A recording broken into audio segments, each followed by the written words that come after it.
It's Thursday, May 23rd, and the Comm Center is back live. It depends on where you are in the simulation, obviously, but we are here live with you tonight. I'm Drew Breezy. This is the Comm Center. We're going to use our collective credible experience to analyze some compelling cases across the United States. We're going to take you on a journey from let's see where we're going to be, from New York City to Boise, Idaho, all the way out to Los Angeles. We're pretty much going coast to coast, and we're going to talk about knife attacks tonight. We are live. I'm doing this without a tightrope, and I'm doing this with one of my best friends in the whole world, my favorite Abe Lincoln impersonator, Jon. All that and what it means for your weekend on the Comm Center. City council members have announced their plan to disband the Minneapolis Police Department. We're calling for defunding the police. Shootings in New York City have more than doubled this year.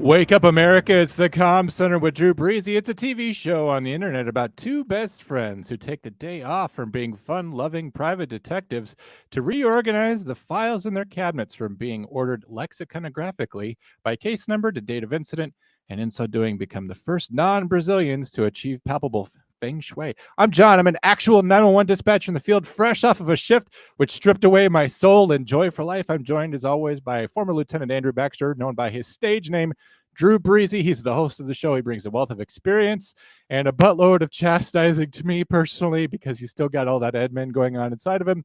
Drew, it's been a week since I've been allowed to talk to you legally. How are you doing, old friend? I'm doing great. I wish I had more for you, but that's all I got. Good night, Jon. Been a great show.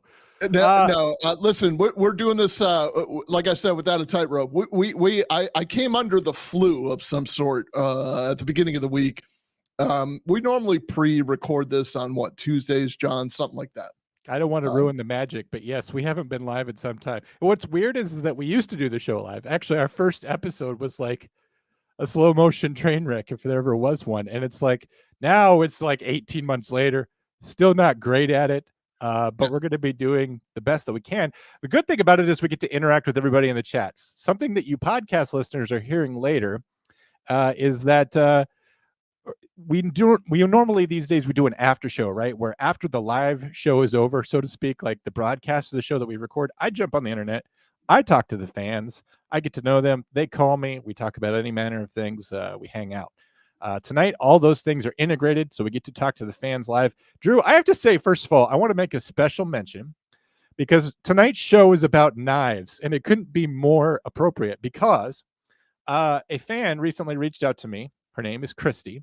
She's from Down Under, which was really offensive to her just hearing that accent just now. She's from Australia. It's this whole other country, Drew. And anyway, she really likes everything that I do. She likes true crime with me and Kendra. She likes Comm Center. She likes Hard Time. The point is that I don't know if you remember this, Drew, but there was a while in the 1980s in this country where we had a bit of Aussie fever. Paul Hogan in the Crocodile Dundee movies. Very famous line. Yeah. Even Wolverine in the cartoons was changed over to Australian because they thought Australian would be more popular than Canadian. But anyway, there's this famous scene in the movie Crocodile Dundee where Crocodile Dundee is walking down the streets of New York and he encounters a mugger, which is a police situation. So it's even more germane because we're a cop. Oh, right. Yes. So this mugger pulls out a knife, says, give me your wallet. That's my best American accent, by the way. And Paul Hogan is charmed by this because Paul Hogan has stabbed crocodiles, he has stabbed kangaroos, dingoes, didgeridoos, hippopotamuses, and all those crazy huge crab things that have down there in Australia. And he takes out this huge fucking machete thinking, that's not a knife, this is a knife. And he scares the ever-loving fuck out of that American. And anyway, it just perfectly encapsulated an entire era. So my welcome to Christy from Down Under.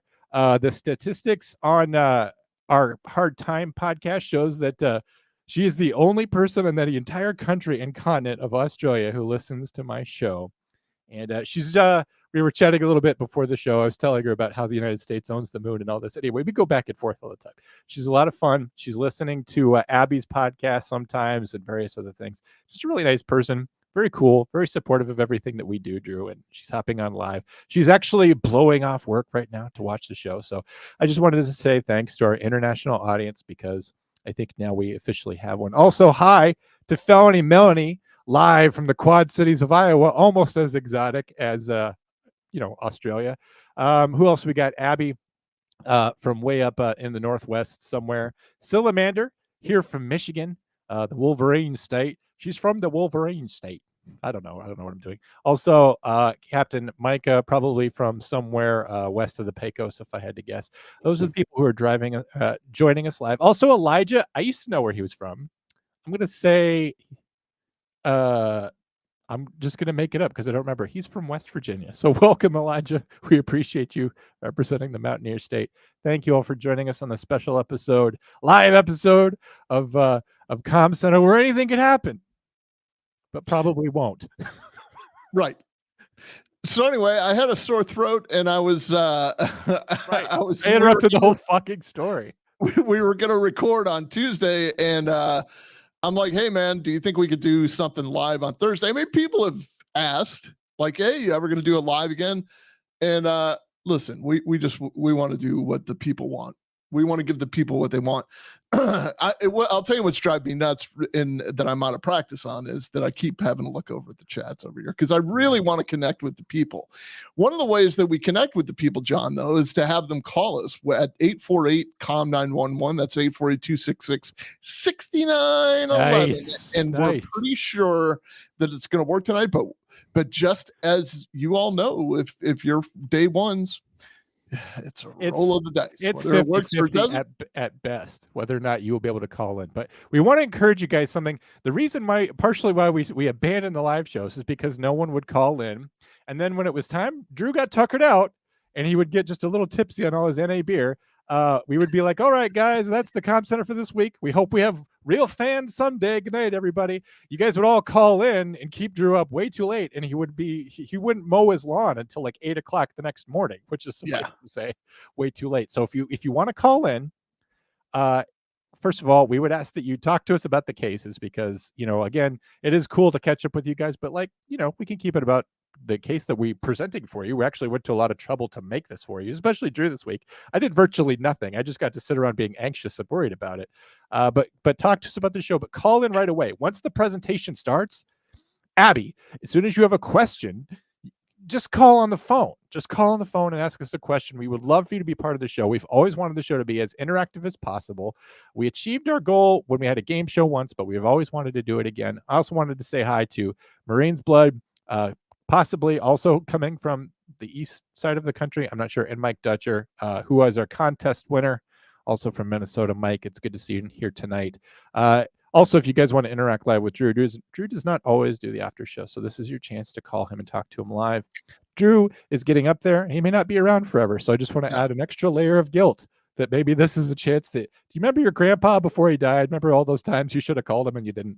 I want you to apply that same guilt to Drew. Same energy. Drew, by the way, who is a very young 51. He's not that old, okay? So don't get too worried about it. I'm a very old 51. Either way, you're definitely going to want to call Drew and talk to him while there's still time. And also, I'm here as always, and I'm ready to talk to you guys too after a busy week.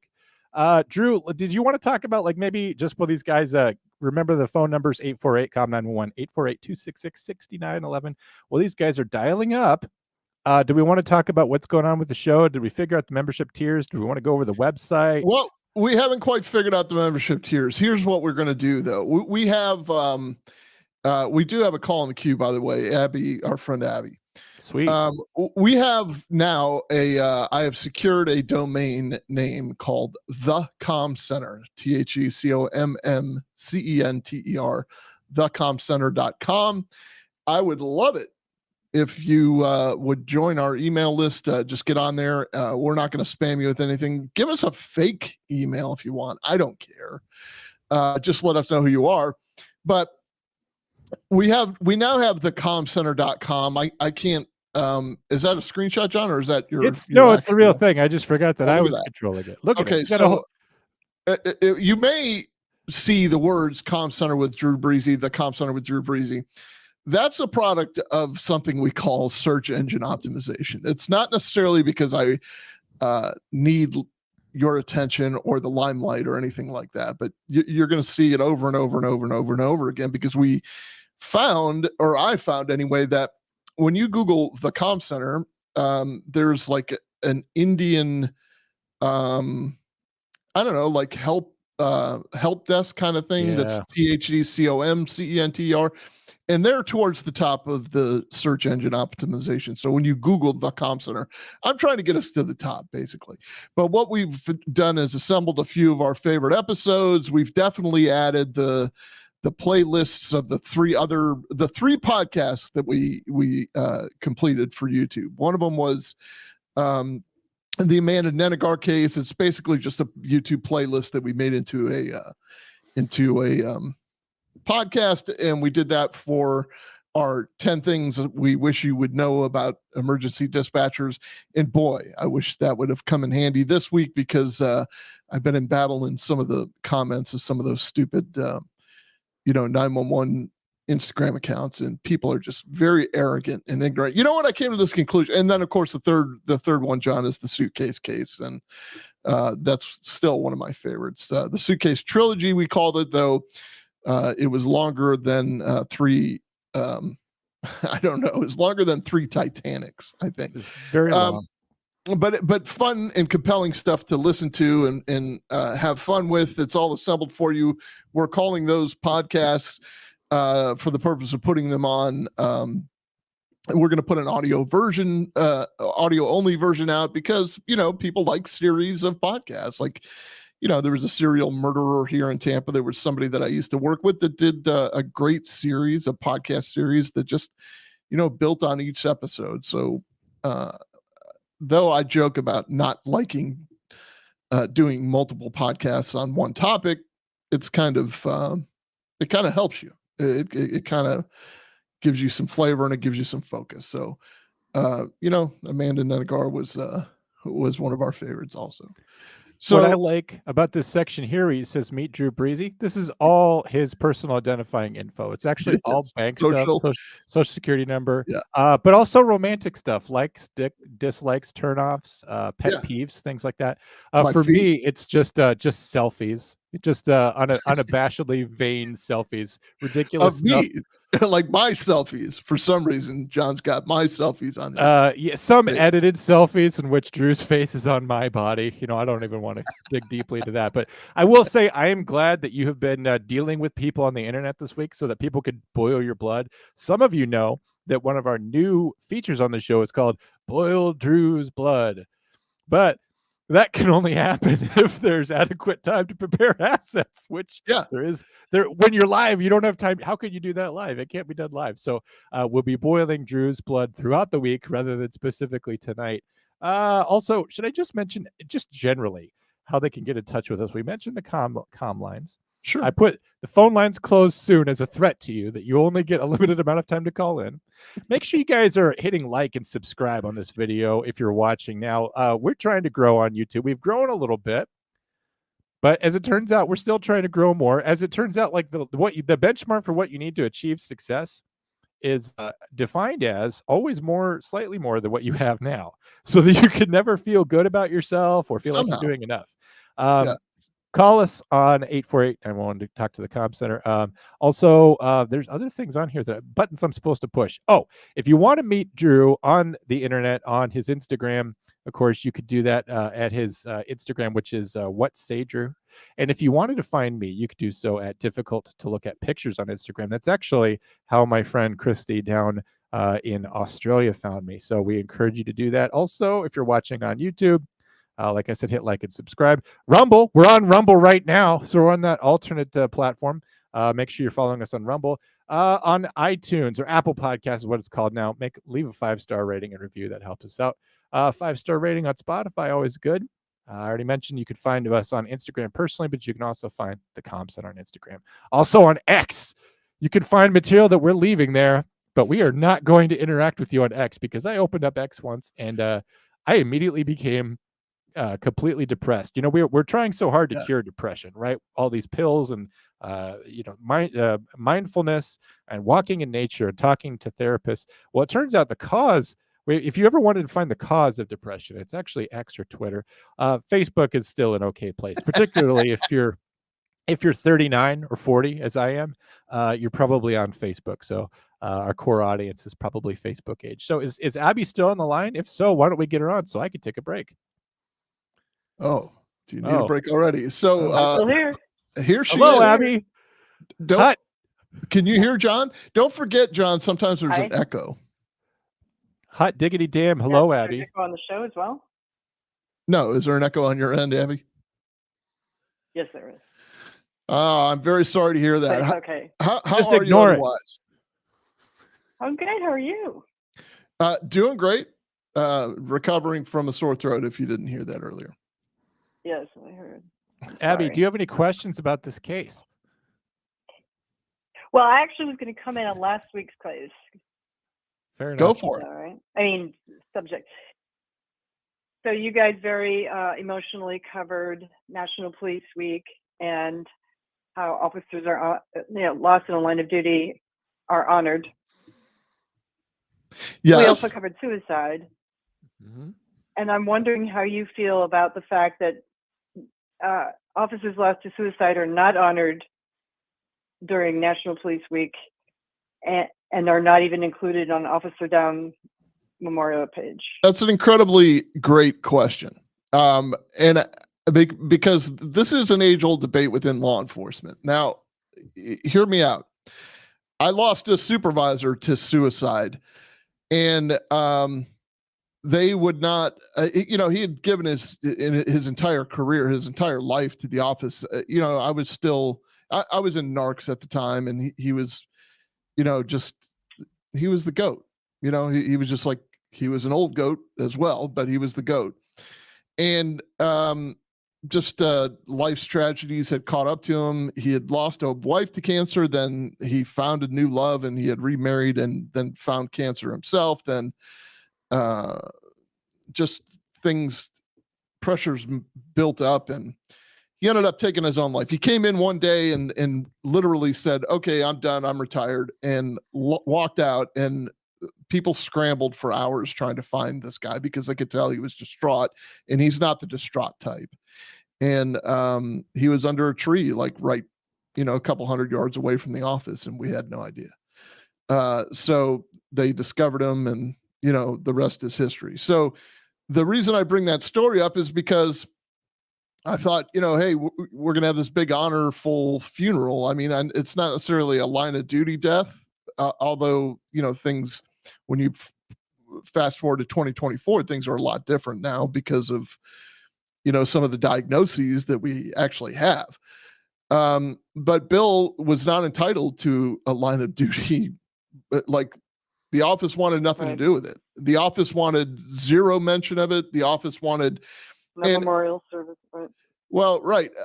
You could attend, but you were going to do it on your own time and probably not with a uniform on. And it was because, and it's at that point I learned the morbidity behind it. It's because they don't want anybody to get any ideas. Like, hey, look, you're not a hero for taking yourself out, for killing yourself, for committing suicide. So, therefore, we're not going to treat you like a hero. We want you, back then, we had psychologists available to us. It wasn't really pushed or promoted, but it wasn't the way it is now. And so, poor Bill, that was back in my heyday, in my party days. And my partner Joe and I, he's an Irish fella. We decided we were going to put Big Bill to rest the way we should, and we did. And it was quite dangerous what we did. But we definitely raised a few glasses, and then came to work as narcotics detectives. But I think now things are different. So Blue Help is kind of like the equivalent of the Officer Down memorial page. I don't know that people give their names in this thing, but they definitely track the number of suicides. There's also legislation that's being pushed through different places. There are organizations known as survivors of blue suicide that are kind of shaking hands with concerns of police survivors because of the nature behind it. And now we know, one of the primary reasons that people are pushed into these pressures or overwhelmed are because of, the disease known as post-traumatic stress, or, it's one of the reasons. It's definitely a contributing factor. And when you can get that, or when that is a diagnosis, in theory, I have seen it worded where people say he succumbed to the wounds of post-traumatic stress.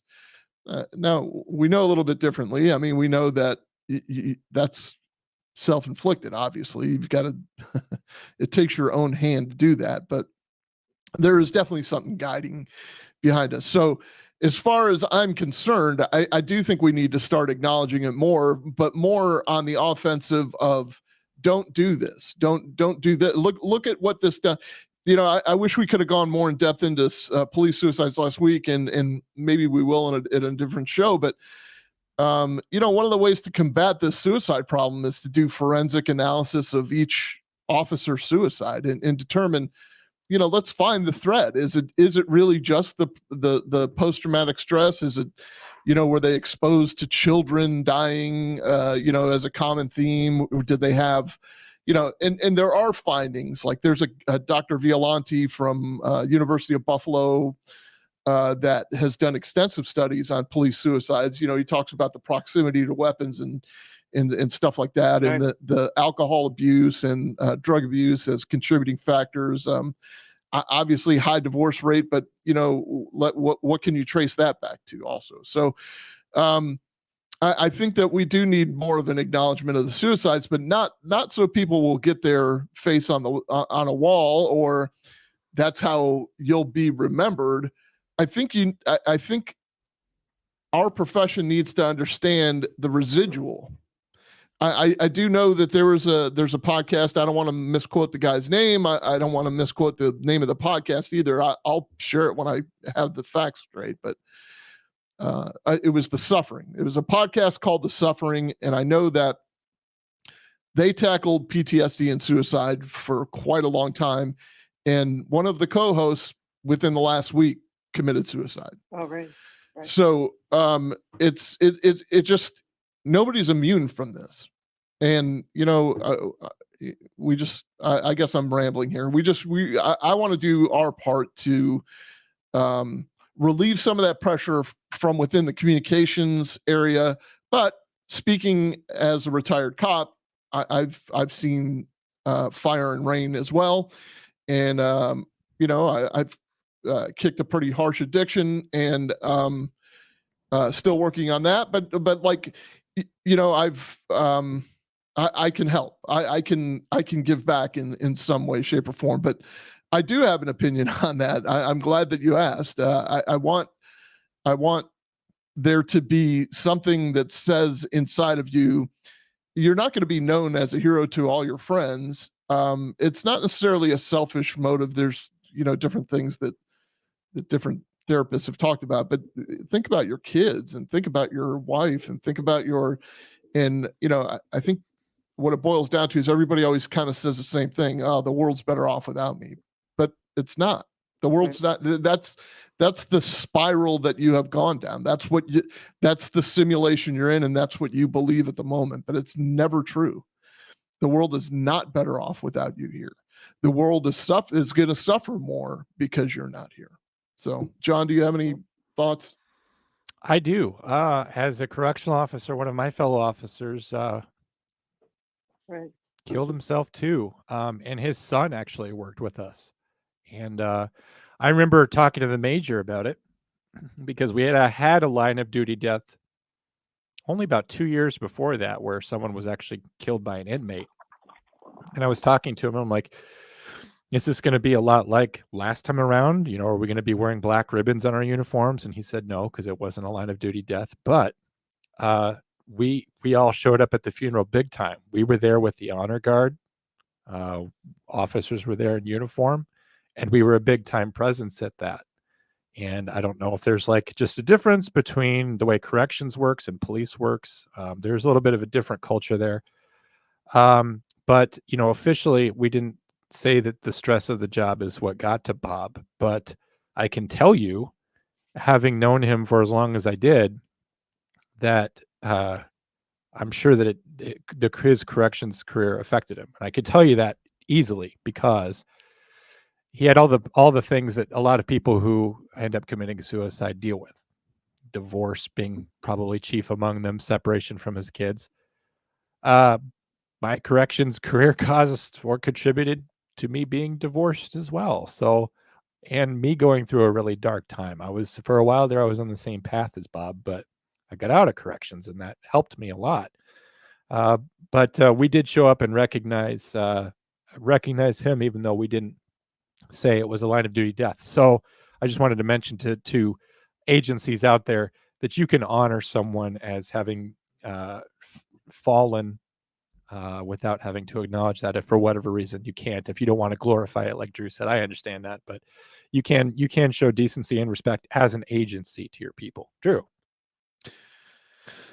Well, that was a great question, Abby. I feel like I may talk about it way too much, but I don't know that there's enough discussion about it. I mean, it is quite a downing, like it'll bring you down. I see that Dustin logged in perfectly to see us talking about suicide again. And he's like, man, like, what did I just walk into? But, even we have common friends that were moments away from taking their own lives, that had they not reached out for the help. And not only have they not only they survive, they thrive. They now have a podcast of their own, and they're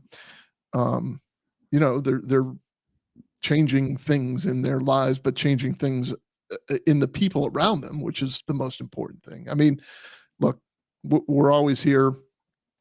Jon, you got the important numbers, 988. There's a hero hotline in Florida that I want to be more involved with soon. Maybe, probably, I don't know. Yeah, 988's a great resource, and 988 isn't for you if you're at the edge. If you're literally like thinking about grabbing lethal means or whatever, that's what 911's for. Call 911. But if like you're struggling and you want resources and you want someone to talk to, 988 will be on the phone with you. If you dial 911 and you try to talk to me about what's going on with you, look, man, I've got other stuff I've got to do. It's not that you're not important, but fires are happening, things are happening. 988 really steps into that gap, and they perform such an important function. Not only that, but those guys are better trained to talk to you about that than I am. Yeah, I've received training. Yes, I've talked to suicidal people, but those guys are really, really geared towards helping you out. So if you are feeling that way, if you are struggling, 988, it is national. I know that it's new, so not everyone knows about 988. When you call, you're going to be welcomed by kind of a dial prompt. You'll put in your area code, or excuse me, your zip code, actually. It'll divert you to resources right in your community, very nearby you. So I don't want you to think that you're talking to somebody in Washington, D.C. when you call them. They're going to be right where you are. And they can divert you to resources and help you get long-term solutions to what's going on with you, so that you don't need 988. You don't need 911 anymore. There's help. There's healing. You don't have to live this way. So respect yourself enough and know that you're worth enough to the people around you to pick up the phone and dial 3 numbers. You're certainly worth that. And you're worth so much more. And before it's too late, take that step, because that resource is there for you. Absolutely. Abby, thank you again for the call. We're probably going to be interacting a lot more in the near future, as the excerpt from the book that I never wrote kind of jogged some things with me, and Abby might know a thing or two about writing a book. So I think I might enlist her services coming up here, but thanks again for calling. Sure. Anything else before we send you on your way? Tune into On Being a Police Officer. Oh yeah, gotta plug your own show. I knew. Okay. I knew there was a motive behind this. Listen, go No. to. I know Come that. on. I really know that. We can't stress enough how much Abby means to us. But go to. I do see a hard time out there. Go to On Being a Police Officer. Listen to some of those episodes. I mean, the 10 Code Mindset guy was just on a couple of weeks ago. Just his name slips my mind. Dexter Pitts. An amazing. He was on there. being. Daniel Carr was on, I think, recently again. Daniel Carr might make an appearance in this episode. Who knows? So, but probably not. No, I think you might be surprised. So, Okay. Here we are without a net. Scott Medlin, thank you. Abby is the guy from 10 Code Mindset. Look, there's plenty of help. Just to put a pretty little bow on a very ugly package. There's plenty of help, and there are plenty of resources, and there's plenty of confidentiality. I've said forever and ever and ever and ever and ever. It's almost impossible to be on a squad with a bunch of other adults whose sole purpose and mission it is in life to solve cases and solve crimes. So confidentiality is like gold in the law enforcement profession. It's very hard to come by. It's almost like platinum, very hard to come by. So maybe we need to treat it. Maybe we just need to go on the offensive about it. Like, look, yeah, I'm going to be gone for a month.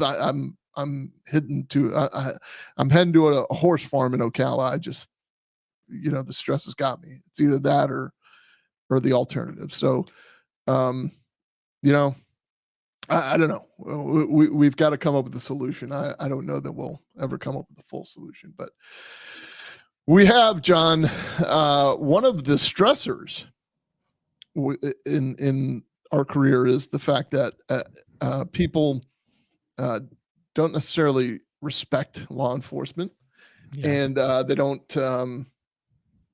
They tend to attack us, and I think that we get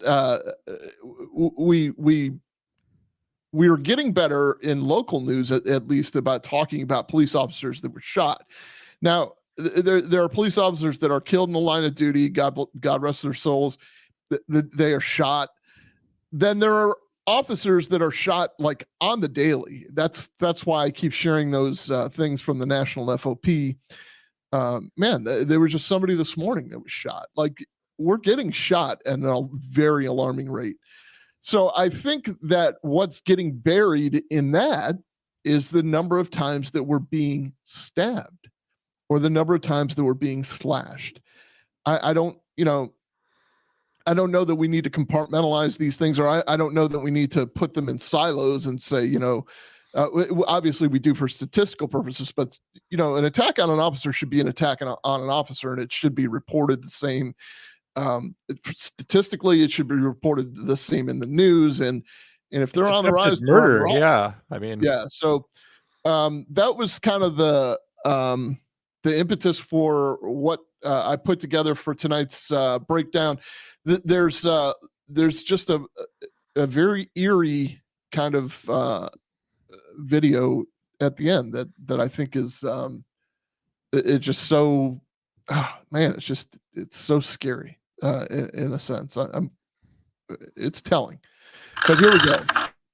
This is a Comm Center original of a bunch of stuff we stole off.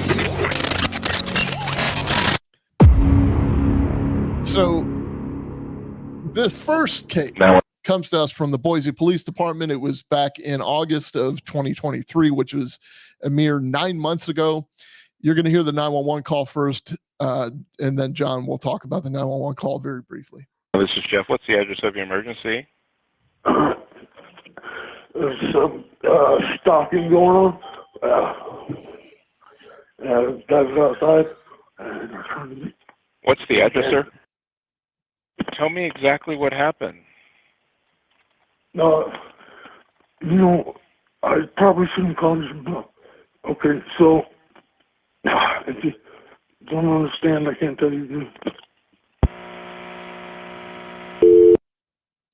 Okay, if you couldn't understand him, Imagine being the 911 operator that has to decipher what he said. Did you understand anything he said?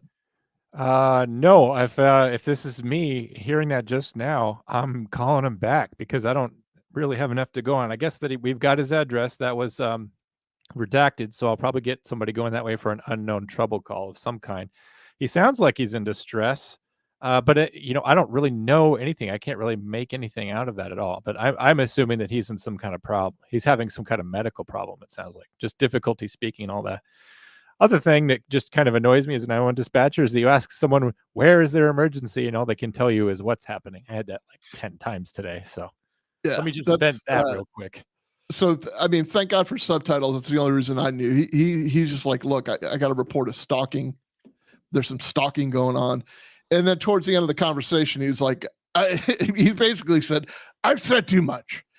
And he hung up the phone. Like it's so you're like, oh boy, okay, we're dealing with somebody that's kind of mentally ill. Okay, so it's a stalking call, and I don't know if other dispatchers are like this, but anytime someone like tries to like take it back, like you know what, never mind, or even an abandoned 911 call, like the rings and then they hang up, I always say, oh, you don't get away that easy, pal. You know, you double down on those. It's almost a challenge, right? Like, I'm going to find you and I'm going to save your life, or I'm going to send you to jail, whichever one's appropriate. We're going to make it happen. You know what I mean? Okay, let's play the outcome. Do not let me forget, John, about the Kid Rock incident. Do not let me forget that. I'm going to talk about it at the end of the show, but don't let me forget. Didn't we handle Kid Rock last? We did. Okay, sorry. Watching, you can read that. But for those listening, Christian Johnson was yelling as he ran towards the officers with the weapons raised above his head. We're going to do a little foreshadowing here. As he approached within 6 to 10 feet, Officer Johnson discharged his service weapon, followed by Officer Miller. So this is happening in Boise. And we'll put the knife down right now, Christian. This is Christian.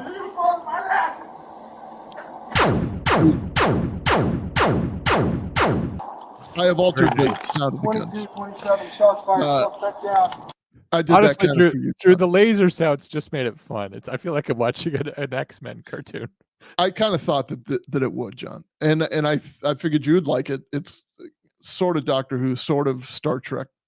But at any rate, this guy was running at them with two sharp objects above his head. Both arms were filled with with deadly material, basically. Like, and nobody, I can tell you almost like with certainty, I didn't get paid to get hit in the face with a sharp end of a tire iron. I'm telling you, I would feel horrible that this guy thinks he is being group stalked and thinks that I'm one of the stalkers and is running at me to eliminate me because he's in a matrix of some sort.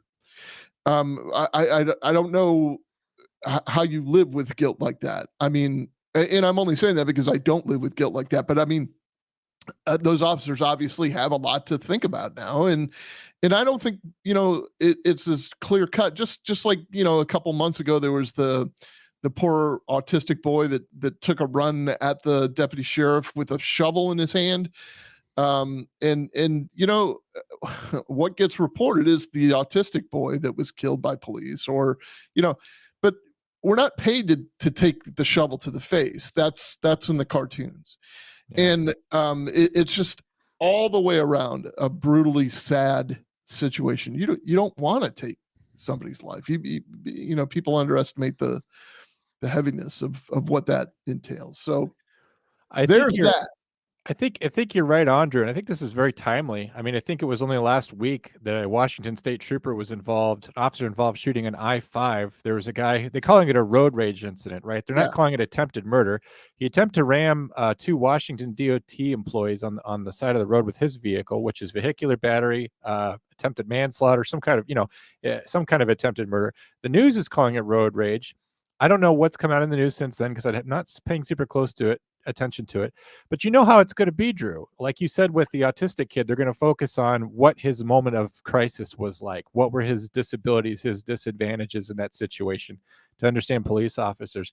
I guarantee you that this thing out in Washington is going to be played the same way, where we have a loving family man who is going through some sort of crisis. And not to downplay that, because we did talk about depression and suicidal problems earlier at the show, but no matter what's going on with a person, a police officer doesn't deserve to pay. They don't, like you said, they don't get paid for that.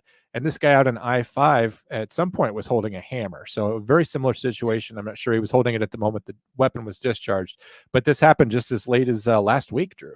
Yeah, I saw something about it. In fact, I think I've seen body cam of the shooting, but this is where America is like, well, he wasn't even holding anything when he was shot and blah, blah, blah. But you're not thinking like a cop. A cop is like, yeah, I'm not going to tussle with this guy in the middle of Interstate 5. I'm just not going to do that. Like, I don't want to have to shoot this guy. And he's probably said it's at least, 20 times.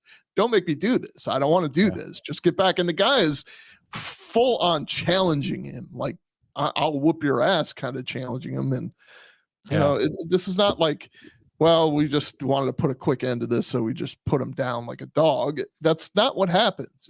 There's a lot of stuff to consider. I mean, even the guy at the Air Force guy at the door, and we're going to need to break that down at some point. But that's what happened here in Boise. Not only that, not only the officers don't deserve to be grievously injured, which, by the way, you could be killed with a tire iron. With a single strike will kill you. But let's talk, even if they're just stunned, they're just discombobulated. What about their weapon retention after this? If we're dealing with either someone who's a criminal or someone who's having some sort of episode, and everything in between on the spectrum, an officer gets taken down by a tire iron or even a fist, what happens to his taser after that? He could be subjected to repeated taserings. What happens to his firearm? That firearm could be then taken from the officer and discharged on the public. So a police officer has an absolute right to protect their body, the same as any citizen would, but also just to make sure that the situation doesn't radically get out of hand, right? A guy with a tire iron, limited field of damage, but if he gets the police officer's service weapon, that's a whole other situation, Drew. Right. You definitely don't want to get hit with the two items that you see on your screen here. One is a tire iron with the pointed end, so you can, pry off the hubcaps. The other is like a mallet. And you would probably be struck by a smooth criminal.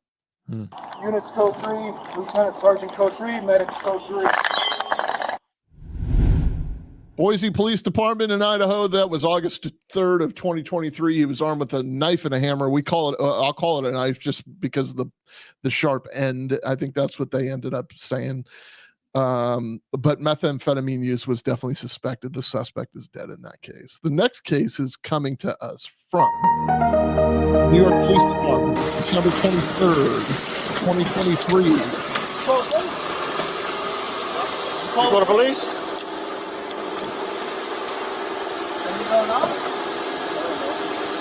Huh? I don't know. You tell me. You live here? Yeah. Where you live? Trying to go somewhere.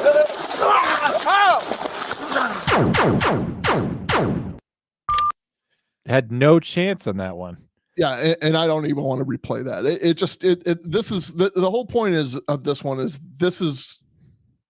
it comes out of nowhere. I'll describe it for the audience. A police officer's on the side of the road. You could see the lights flashing and everyone. There's a guy talking to him right in front of him. He seems nonchalant. His hands are out of sight, which is concerning, but it's just a conversation. All of a sudden, the guy's like talking something. He's not really coherent. You heard him. But all of a sudden, he lunges towards the officer with a knife. Like it went from 0 to 60 in no time. I'm not even calling that a lunge, John. He casually slid towards them. He took very minimal steps towards them. And people give us shit all the time about, hey, do me a favor and take your hands out of your pockets or whatever. We get that like we're inconveniencing somebody.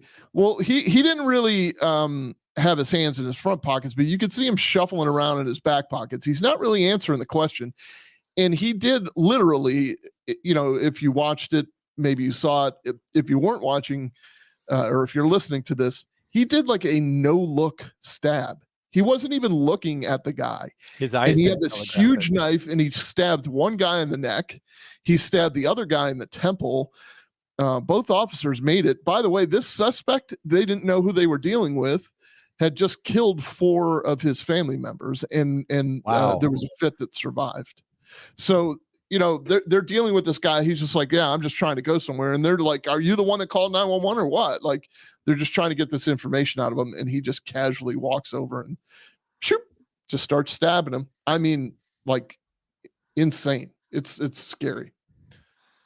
Just So shows that- you how fast it can happen.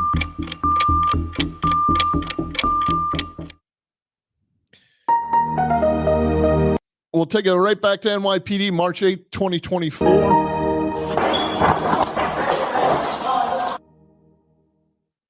By the way, let me acknowledge our friends at Police Activity. They post these videos because I think they get they do the public records request. They do the footwork.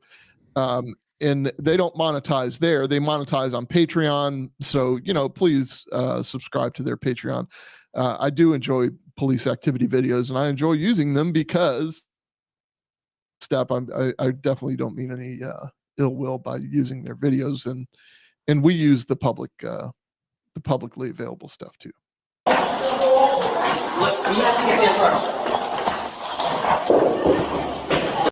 Okay, so these officers get a 911 call that there's some kind of family disturbance. There's 3 or 4 of them. There's a female officer leading the charge.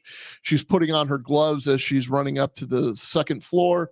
There is a group of officers, to include the sergeant, following her, giving her instruction or discussing things, and they're about to hit the door to the hallway.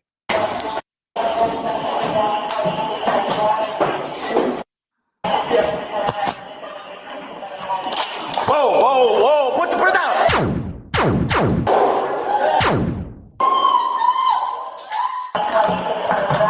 So we'll watch that again. It just happened so fast. They popped out of the door. They don't know if they're dealing with the suspect. They don't know who they're dealing with. And they're probably about 8 to 10 feet away from whoever this person is. And boom, he takes out a knife and starts running at them. And what choice do they have? I mean, I think the sergeant or one of the officers had his taser out, which is, I understand why. She had her gun out. Deadly force met with deadly force. She whether they fired the taser or not is kind of irrelevant. I mean, it was a deadly force situation, but let's watch that again in the speed in which it unfolds.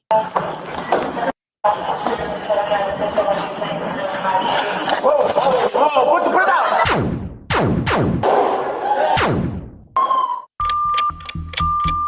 So that man had stabbed his wife and a few other people, and it was at his granddaughter's 1st birthday party. The suspect did die after charging at police. Obviously, you saw the bullet coming out of the firearm as we paused there. But these are the surprises. So it's one thing to understand that, how do I put this? When they come out of the doorway, they don't know who they're dealing with. Okay. When they come out of the doorway, let's look at it from the other perspective, John. When they come out of the doorway, the guy knows exactly who he's dealing with, right? Yeah. He knows that he is dealing with police officers, and his choice is not, let me drop the weapon I have in my hand, or let me drop the knife, or let me just lay down, or even bluff him like he's in there and let him go by. He chose to run at them with that knife. And that's what's becoming more too common, I think, all too common nowadays. John? I think what's also an interesting point is, like, how do you expect this to play out, right? Like, do you honestly expect this guy to stab 4 police officers and run out of the building and just go on his way? Like, if you would not have him be shot by police officers, how would you have it turn out? Like, the public has this weird expectation that life is a movie. Like, he's going to reach out and stab him, and some police officer is going to clap that knife between their hands and twist it and turn the knife around at them. That is not knife play. That is not how knife stuff works. It's just an unreasonable expectation. And when you have the president saying, why don't you shoot the gun or shoot the knife out of people's hands, it just perpetuates things like that. But all I can say is, I've been in shoot or no shoot drills. I've never had to draw a firearm on anyone before, but like, put yourself in that position.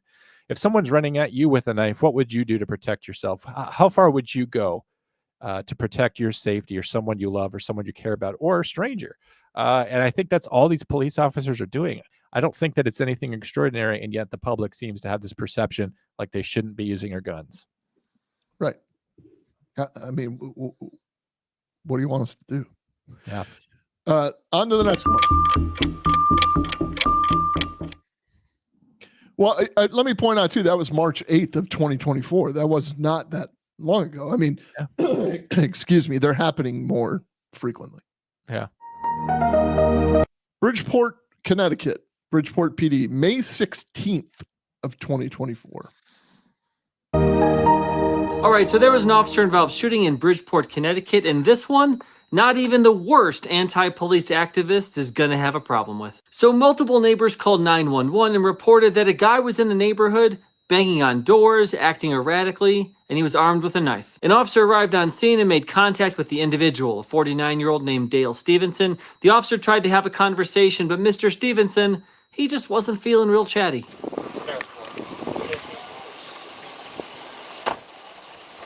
Hey, brother. Mr. Stevenson was still armed with 2 knives, and without saying a word, he started to run at the police officer. Hey, don't do it! Don't do it! In response to the immediate deadly threat, the officer fired multiple rounds at Mr. Stevenson, but he survived. And this one is a pretty good representation of what happens in most officer-involved shootings. They are legal, they are reasonable, and not the fault of the police officer. That's our friend Daniel Carr. He is police at police.news. Wait, at police.law. Police.law.news.gov. He's a brilliant retired Albuquerque PD detective who is also a law school graduate. I can't sing the praises enough of that guy. He's a great writer. He's a great everything, and he's an up-and-comer. I really enjoy Daniel. He's been on our show twice, and I just hope all his endeavors fail so that he joins us regularly. Yes, that's all we can hope for. Yeah. So this is the Los Angeles PD in the central area, and this is April 18th, 2024. I'm going to just let this play out because of the speed at which this unfolds also. Spoiler alert. So what you're seeing is an area known as Skid Row. This is downtown LA. There is a sergeant leaning against a car. We'll get to why he was there in a minute. He looks over and there's this like zombie standing a couple feet away from him. There's a guy crossing the street. There's traffic moving. And obviously they're there for a reason. They're there for a different call. Again, we'll find out in a second.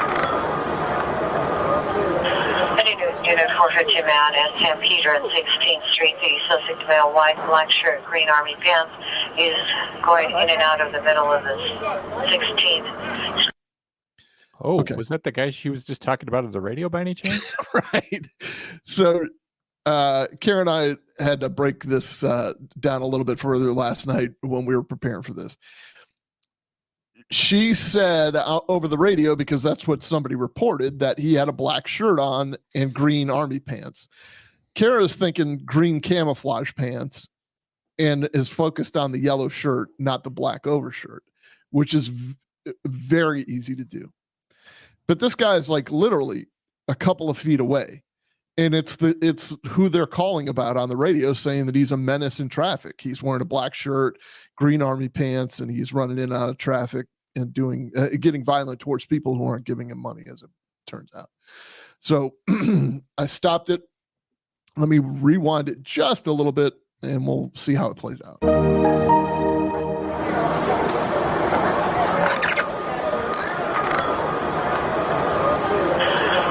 Unit 450 man at San Pedro and 16th Street. The suspect male, white, black shirt, green army pants, is going in and out of the middle of the 16th, screaming and becomes aggressive. Wants to fight down the right when they don't give him money. Code 2 incident 289 in our 1313. A few observations, John. She's still giving the description like it's still unfolding over the radio, and they have already shot him. The sergeant should just be like, got him. Right. Send the ambulance. I already plugged him. So it happened. It really does happen that fast. Yeah. Hey, don't move for anything. Move. That's right. Don't move. Hey, stop. He's going in and out of the middle of the 16th, screaming as he comes to arrest him. Yeah, the guy nearby him. Him says, "Hey, he's got a knife in his hand." Yeah, I want. So later, when we watch this again, when you watch the sergeant's reaction, look, because he's looking at the guy. Somebody's telling him something. He looks back at the guy. Somebody tells him something else, and he's probably not processing it, or he's trying to get a better look at it. And what the guy is saying is, "Hey, that guy's got a knife in his hand. Be careful. He's got a knife in his hand." And the minute he realizes, "Oh shit, this guy's got a knife in his hand," is the minute the guy lunges at them. The zombie comes running, and luckily the sergeant was prepared, mentally prepared, and the sergeant and the other officer that was there with him, one of them shot. So here's the full story from the community briefing. Here's Captain Kelly Munoz. I took this from their community briefing. I edited it. I added music in parts. Central Area Resource Enhancement Services Enforcement Team, also known as RESET, responded to a radio call for an attack in progress in the area of 6th and San Pedro Street. The suspect was reportedly sexually assaulting a woman on the sidewalk. Here is the 911 call and corresponding radio broadcast. Hello, yeah, I'm on the south side of San Pedro. The intersection is 6th and San Pedro. And there's a white lady, she's homeless, but she's getting, I think, raped by another guy. She's like crying. You said she's what? I'm sorry? A white lady's getting raped. She's getting raped? Yeah, that's right. Like she's crying and she's like trying to get him off her, and the guy just like has her legs open. And this is on 6th and San Pedro? I apologize if you gathered around the radio with your children like they used to do in the 30s for a fireside chat and have to hear the word rape. But that's what's happening. I mean, this is the circus that is downtown LA right now. This guy's calling in a rape at 6th and San Pedro, and they sent a bunch of officers down there to help secure that scene, and that's what the sergeant was actually doing down there. Yes, ma'am, on the south side of San Pedro, right outside of the Redacted Cream Center. And then is he black, white, or Hispanic, or Asian? He looks like he's black, and the lady's white. Okay, and what color shirt and pants does he have on? He's under a red blanket, and she has a black sweater on. There's people telling him to stop, and he's just ignoring them. Okay, hold on one moment. Don't hang up. Central units attacking progress 6th and San Pedro, 6th and San Pedro on the south side of San Pedro in front of suspect is a male black with a red blanket. Victim is a female white code 3 incident 259 1RD 156 and units identified. Upon their arrival, the officers contacted the victim and detained the suspect of the possible sexual assault on 6th Street west of San Pedro Street. During their investigation into the sexual assault, the officers requested a rescue ambulance and a supervisor to their location. From San Lincoln 35, requesting our unit to San Pedro South of 6 for a female conscious and breathing who's in shock due to an assault. What if you can get an additional female officer respond and also supervisor? After the rescue ambulance and a supervisor arrived to the location, and while the officers were standing next to their police vehicle, an unrelated suspect approached within several feet of the officers investigating the sexual assault. That suspect was later identified as Kyle Harpt. Harpt was not a suspect in the sexual assault and had no connection to the initial radio call the officers were investigating. As Harpt approached the officers, they were alerted by community members that he was armed with a knife. Moments later, while holding a knife in his right hand, Harpt suddenly raised the knife and charged toward the officers and supervisor, resulting in an officer-involved shooting. A portion of this incident was captured by a security camera from a nearby homeless shelter.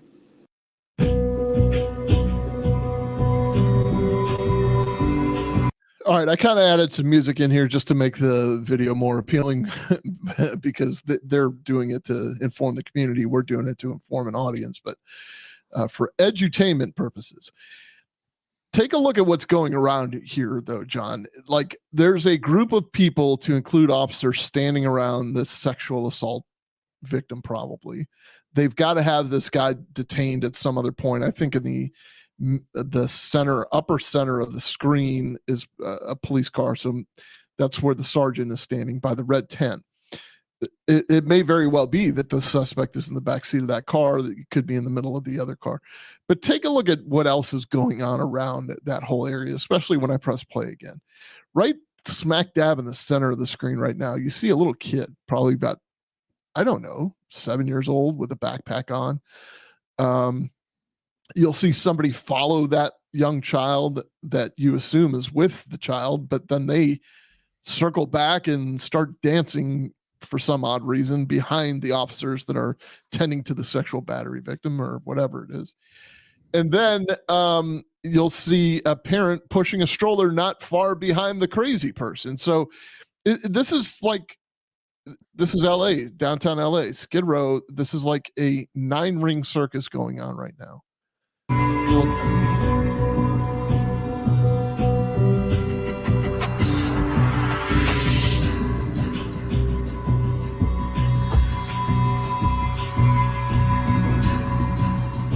So now the suspect is in the red circle there by the red tent.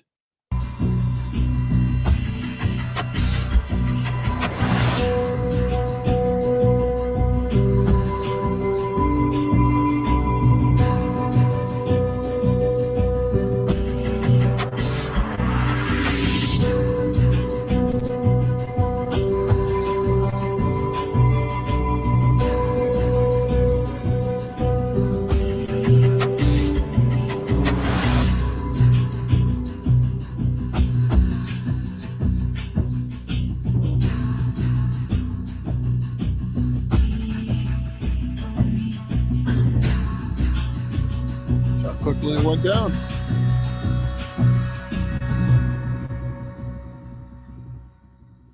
Absolutely nuts. Skid Row has never been a safe place to be. It's never been a great place to be a police officer for 50 years. Here it's been is known as body-worn one of the. video from the officers Hold on a involved second. in I'm this sorry, John. incident. I hit the wrong button. It's all right. It's Skid Row, well known as one of the hardest beats to have as a police officer anywhere in the country. Yeah, I definitely have to agree with you on that. Downtown LA. Plus, but then, everything else that's going on too is the problem. Like the defund, and everybody in LA assumes that a police shooting is bad to begin. You know what I'm saying? Like the presumption that it's the officers being brutal. Force never looks good. I mean, that's the truth of it. Right. But even after the shot was fired, like I can't remember if I have it in here again, but even after the shot was fired, it was like the people were just like milling about and going on about their business, and like nobody's really ducking or taking cover. Like it's just like, oh yeah, there's another gunshot. You know what I mean? And then there's other crazy, or there's other homeless people, not necessarily crazy, but there's other, it's flooded with people. From the officers involved in this incident. So here's the guy standing next to the sergeant. Look at the guy. Unit 450 man and San Peter and 16th Street. The subject male, white, black shirt, green army pants. He gives the nod twice because the guy's saying, hey, that guy's got a knife in his hand. And he gives a nod like, what? He's like, that guy's got a knife in his hand. Going in and out of the middle of the 16th, screaming at nonetheless him. Wants to fight outside, they don't give a money. So 2 incident 289 in our search and searching. Hey, don't wait for anything, move! That's right. Don't move. Hey, stop! Hey, still! Move! I like that you showed. I like that you showed the part that often gets edited out from news footage, from movies. Big shot hurts. It hurts a lot. And if you think you're going to continue to attack someone after you've been shot, you got another thing coming, pal. Also, I didn't hear any laser sounds in that last one, so that was good. Shoot. Pew, messed pew. up. That's all right. Going in and out of the middle of this. Oh no.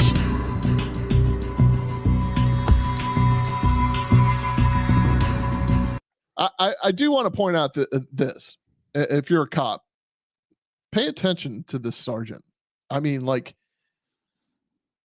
I'm sure that he has some quality retention on his holster. Like, you know, he has 2 or 3 levels of retention that he has to break through to get his gun out. You'll see that there's a hand in his back. And there's a guy with a knife charging at him, a zombie, basically. And he's already got his gun out. I mean, like, it was like that. Like, just as quick as that guy can react, the sergeant reacted to. And he was able to get a shot off. They didn't identify him as the guy that got the shot off, but I just kind of triangulated with the body cams.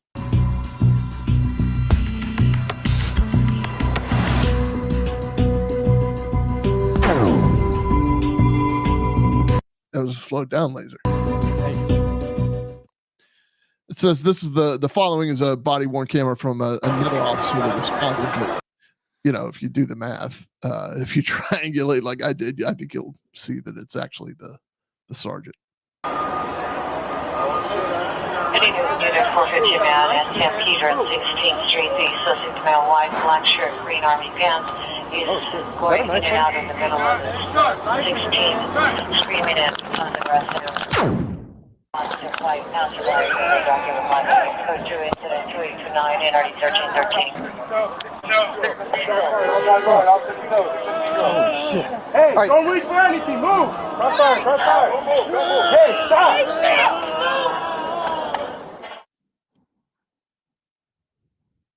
I like the Zapruder approach tonight. Also, take note that it wasn't a pew, pew, pew, pew, pew, pew, pew. It was just a pew. It's because he went down, but he's still armed, right? Yeah, you'll see what happens to the knife.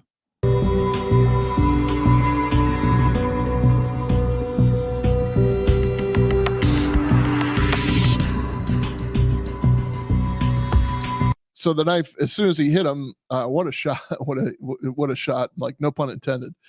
But what a video shot that is. It's very good. He's getting great trigger discipline. I mean, you know, like I can't say enough. But at any rate, you'll see that it was effective, and it was a deadly force situation. Force met force, and this guy dropped the knife. You'll see it go flying here in a second.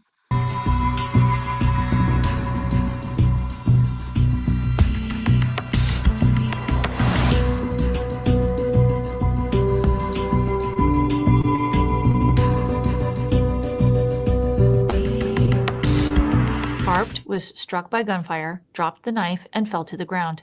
He was subsequently taken into custody without further incident. Don't move!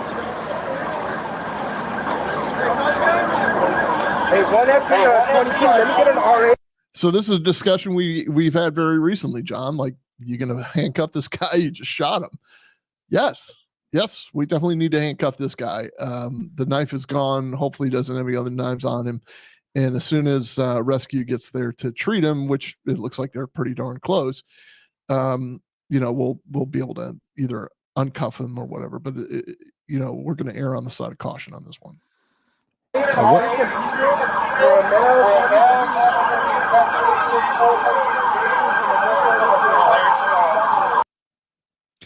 Abby brings another great point, John. It's pretty challenging to shoot like that when there's all those people around. Like, the other thing is, if you'll watch that, just rewind, go back and watch it. But he's in a crossfire situation in essence. Like, he takes his gun out, he spins around, sort of does a kind of a 180, he takes his shot because the guy is still advancing towards him. But if you'll see when the guy goes down, there's an officer standing right behind him. So if that bullet had penetrated his stomach and it went out his back, it may have hit the other officer. Like it's very people dense down there.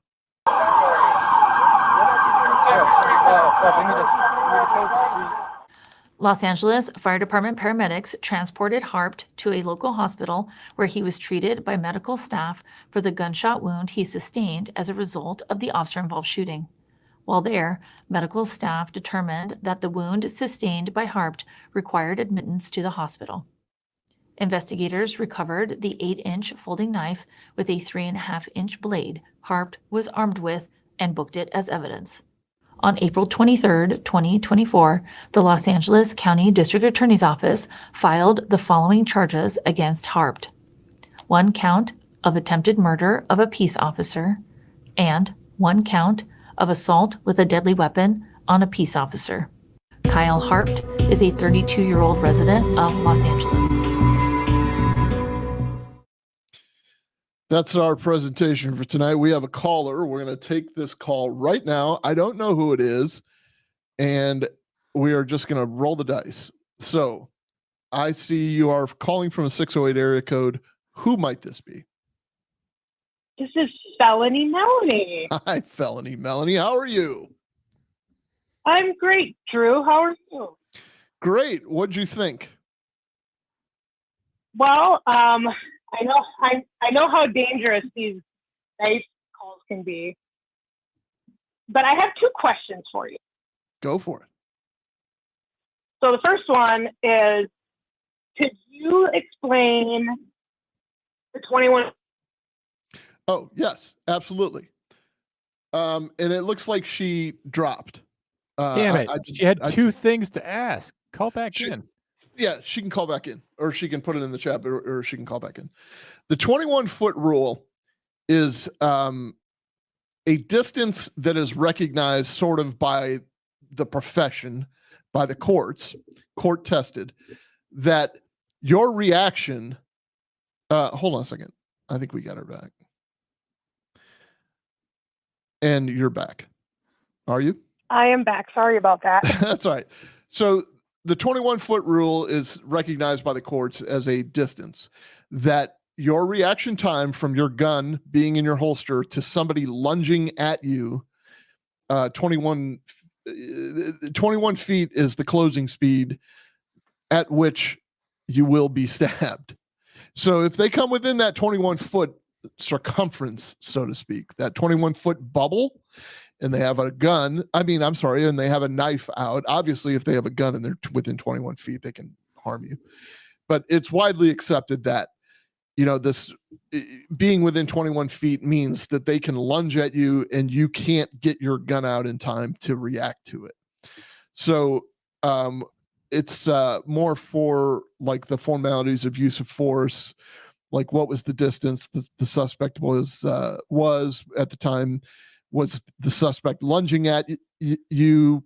Were you running towards the suspect? Did you know the suspect was armed with the knife? But essentially what the 21-foot rule holds is that your reaction time, the closing speed from somebody with 21 feet, the average human is going to be able to advance on you quick enough to do injury, probably great bodily harm or death. So, it has to do with the shooting before the officer can fire, as Abby puts it. So, all right. Well, thank you for that. Yeah. What's the question? second And thing? then my second question, something that I've always kind of wondered, with officer-involved shootings, when you discharge your firearm, obviously the officers aren't walking around with hearing protection. So when you fire your gun, obviously you have some sort of hearing loss. Does that affect the aftermath as far as like calling out on the radio or, engaging with the situation? You know what I mean? Yep. That's definitely a thing. There's something. Okay. So just think of being in an enclosed apartment like, I don't know if you've ever spent any time on a firing range or whatever. Guns are very loud. And that's when you're outdoors on a range or you're indoors in a range or whatever, and you have hearing protection, you can still hear it. So obviously it's very piercing, no pun intended. The sound of gunfire is very piercing. So it's loud and it's confusing. The thing though to remember is that when you're in a shooting, your brain is doing different things and different hormones are coursing through your body. So there's also a phenomenon known as auditory exclusion, which kind of says you like, I think that there are probably plenty of officers that are involved in officer-involved shootings that had no clue how many shots they fired because they can't hear. They're not listening. It's not necessarily the temporary deafness of the shot. It's the temporary oh shitness of the situation. Like, oh my God, what is happening here? And we had a great presentation when I was in service training a few years ago, because we had a bunch of homicide detectives that were involved in a shooting. They were involved in a situation where they were trying to arrest somebody. So they came back, like a year after, and they taught us. They basically gave us the debrief of what happened and what happened to them, and everything that went down and all that. Brilliant stuff. It was an amazing stuff. Sergeant Mike Hurley was in charge of homicide at the time, and he was the one that did the main instructor of that. He gave a great presentation. A lot of respect for that guy. And he talked about the auditory exclusion. I think he even had a shotgun, or somebody had a shotgun.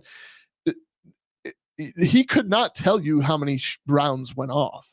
Like the shotgun was like next to him, or he was firing it, or I just remember something about a shotgun. He could not tell you how many rounds went off. It's just that your mind is so focused on what is happening. So just couple all of that with what you're saying about the radio. And here there are people with the presence of mind to get right on the radio and say, okay, I've just been involved, shots fired, send rescue, send, EMS, send this, send a supervisor.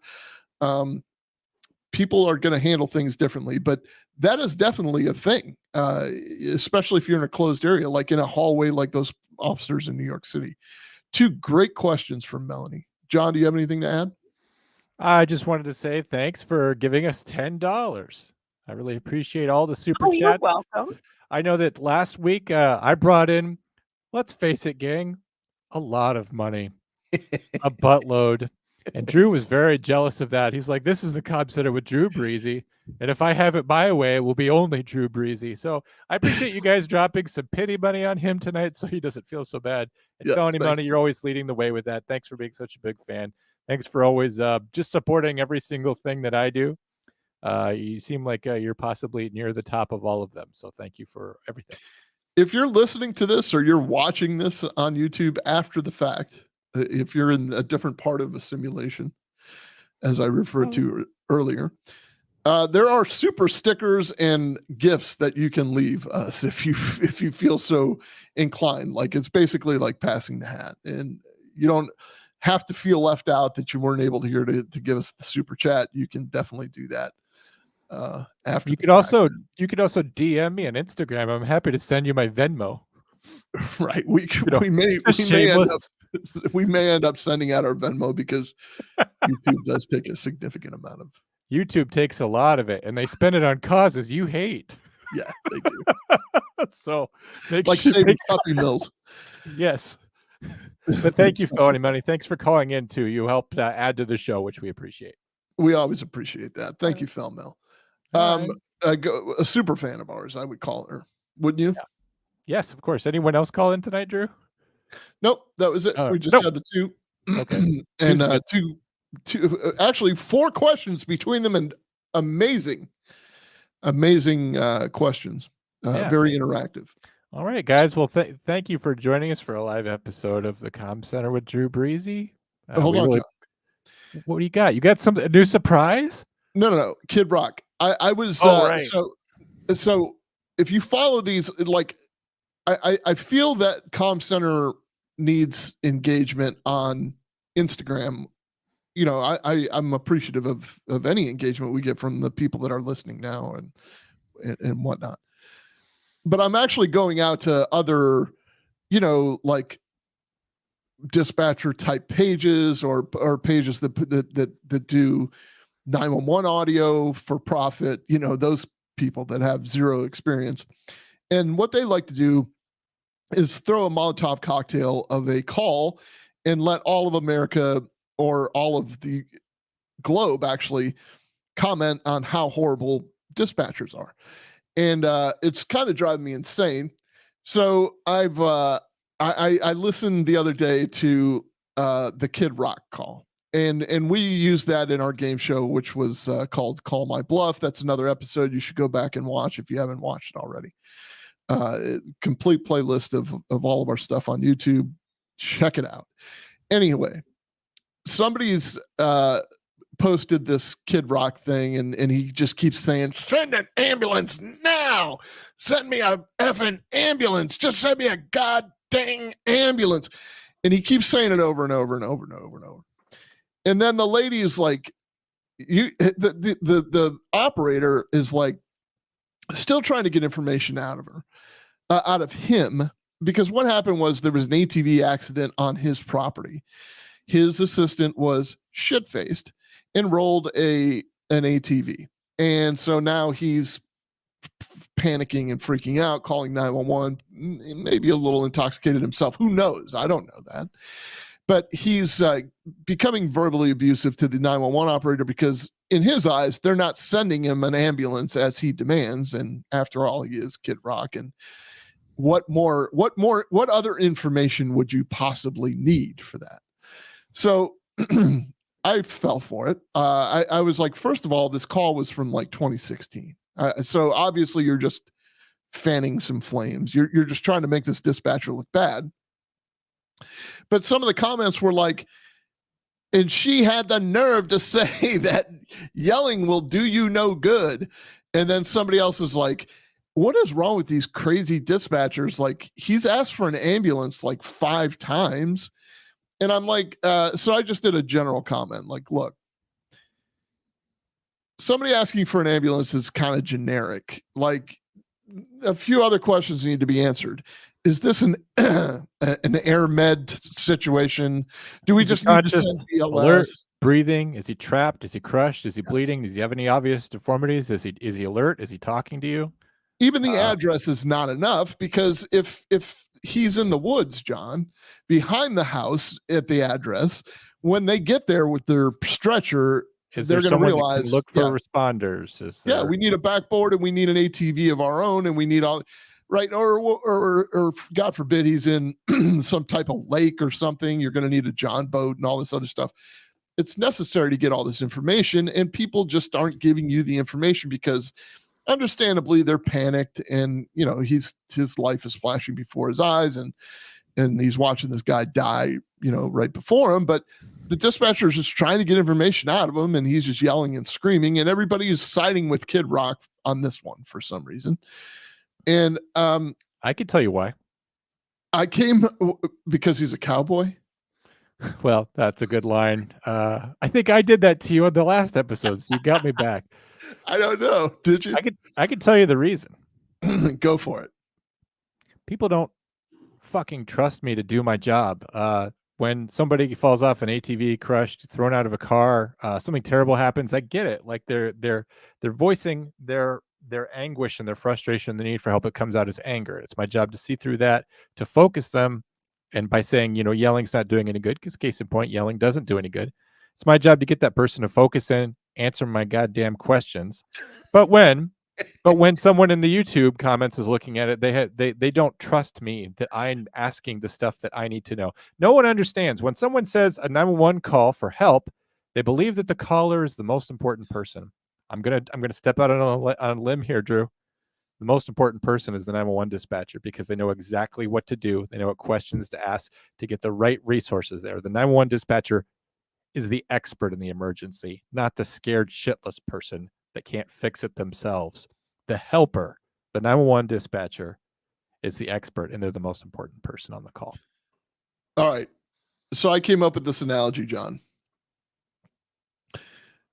Can you do me a favor and play a fast food worker? We're going to do a little role play. I would love to. Welcome to Chick-fil-A. Okay. We'll call this Ba with a Ba Chick-fil-A. Ready? Okay, go ahead. I just pulled up to the drive-thru, John. It's a great day at Chick-fil-A. My name's John. How can I help you today? Yes, I would like some food, please. Okay, what can I get for you, sir? Perhaps you didn't hear me.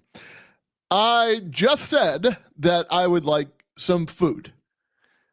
All right, sir, could I offer you one of our original chicken? I don't know what you're thinking back there, or if you're just playing with your coloring books, you fucking idiot. I asked for some food. Now bring me some food. Would you like a spicy deluxe? I said, give me a gosh darn foods. Sir, I understand. How can I help you better? Can I possibly get you God's green earth more do you need to know other than I am hungry and I need food? It sounds like perhaps you could use some ice cream or a cookie or something to help you calm you down. And scene. We rehearsed that all day, people. All day. Now you see how effing stupid you sound when you're like, he asked for an ambulance. Yeah, no shit. I know you need an ambulance. There's a guy with an ATV, on his skull. I get it. How about you just answer these other questions? And how about this? If you can't respect a 911 dispatcher and their right to exist, how about paramedics and EMTs when they're responding to trauma? They're going to have questions, right? Do they even know they're responding to someone who caught on fire? Are they responding to a drowning victim? You might want them to be ready to hop out of the ambulance and know what they're getting themselves into and what other resources they'll need. And True, again, John. I don't fault Kid Rock too much, right? Because this guy's a dope. He doesn't need to know all this. But the commenters on YouTube, they need to trust the 911 dispatcher because we do it 40 to 50 to 60 hours a week. It was not this person's first call, and they'll know exactly what to do. But nobody trusts us to do our job. Right. Well, I mean, the I pay your salary is only going to take you so far. So God forbid you're kind to somebody whose salary you pay. I mean, you could do that. As Dave Chappelle would say, and hopefully the kids have covered their ears by now, you could just shut the fuck up. We always joke about what it will be like on my last day. Will I void our FCC license? Will I make someone cry? Will I unleash, basically the hellfire? Will I fire upon them with all the hate and rage felt by Adam and my whole race all down, and destroy them? Possibly. It could happen. Okay. Well, that was as close to boiled Drew's blood as we're going to get. And I don't like boiled John's blood. That's something that's not good for me. I'm still on the phones, Drew. I do love the fact though that you not only chose Chick-fil-A, but you maintained Chick-fil-A. You maintained the flavor, so to speak, of Chick-fil-A, because no matter what I threw at you, you were gracious and accommodating. I learned it from them. Yeah, and they learned it from Jesus. So yeah, if it had been Subway, man, that would have gone way worse for you. Like, listen up, idiot. I need to know if you want white wheat or honey oat. Okay. All right, John. All right. I have nothing more to say to you. Actually, no. I'll say a few more things about the show. And like I said, like and subscribe. Make sure you're hitting that. Our producer's Dewey. So thanks for everything that Dewey He's did. here. He's here. He's just not helping at all. Call 848-COM-911 if you want to leave a voice. If you want to leave a voicemail for us, we would appreciate that. You can leave voicemails anytime. We'll play them on the show if they're germane and if they're interesting. We always love that. YouTube, like and subscribe. Make sure you share this show with a friend. Don't be the only one in Australia that loves the show. Tell all of your Australian friends about it. You can do it in whatever accent you want. Rumble, of course, is another place you may find us and follow us. If you're already on Rumble, make sure that you're liking and subscribing or whatever works over there. On Apple Podcasts, subscribe, rate us, pass us on. We appreciate it. Same thing on Spotify. I'll leave that review. Instagram.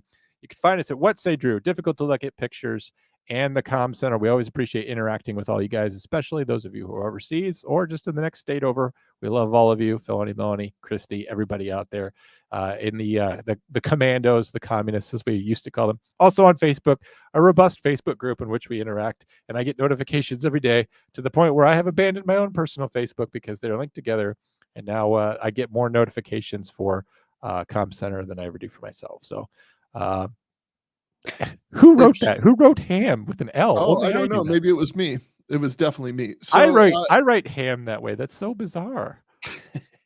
No, that was part of the chat. There was stuff going on. Oh. Listen, if you want to keep up with what's going on, make sure you go to thecomcenter.com, join our mailing list. We want to start, look, who knows what could happen? YouTube could go away one day. And then what you got? Or maybe we start our own YouTube, meaning our own corporation where we produce videos and host people and censor them. So please, Dewey's here. Go Dewey. to the Com Center, join our mailing list, and let's see where life will take us all together. Dewey, are you here? He Dewey says he's here. Will Unmute your microphone, Dewey. This is a live show. I can't unmute it for you, pal. He just shows up and taunts us all, teases us all with his appearance. Yeah, it won't let me unmute it either. Yeah, you have to hit a button there, pal. All right.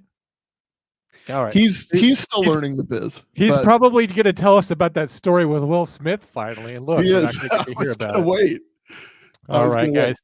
Well, we'll cover the Dewey's encounter with Will Smith. It was shocking. We'll break it down for you next week. Thanks for everyone for putting up with the rough edges of a live show, but we hope that it was fun for you. We'll catch you back here next week with another probably recorded episode of Com Center that's all smoothed out by Dewey, and another after show. Look for me on Monday. If you're a podcast listener, I usually jump on YouTube and have some interaction on Monday around noon, depending on where you live. We call that the coffee break. Otherwise, we'll see you back here next week. Drew, I got nothing else for you, man. Thanks for all you do. Thanks for being a good boss. Great presentation this week. I love you. John, just stick around. Bye, everyone.